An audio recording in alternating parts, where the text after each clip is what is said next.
एक कर फक्त आपलं, उशीर लावू नको आता. नाही नाही, आपण लगेच उद्या संध्याकाळीच जाऊ. ते डॉक्टर असतोय ना, मी पोराला बोलते आता गेलं की. आणि पोरांना समजून सांगावं जरा, याड्यावानी करून जमतंय का? हा, एवढं तुम्ही त्यांच्यासाठी गेले आणि तुम्हाला दवाखान्यात न्यायला जर दुसरा माणूस लागत असेल तर ह्याच्यापेक्षा काय वाईट परिस्थिती अजून. अरे तू सापडलं म्हणून, नाही तर माझे काय हाल झाले असते आज.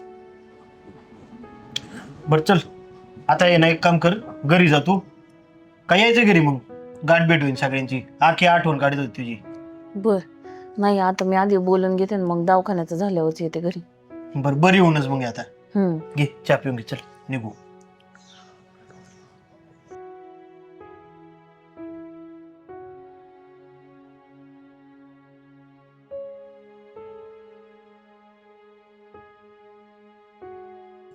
मध्ये मध्ये गवत लय वाढले बरं का, खुरपून घ्यावं लागेल जरा. हा ना, घ्या लवकर खुरपून. तुमची आई काय तिकडे बसली आहे ना बेडवर, आराम करायचंय मॅडमला. इथली कामं कोण करेल? आज ती लय वांगळ बोलली, मला तर लय वाईट वाटलं. का? काय झालं?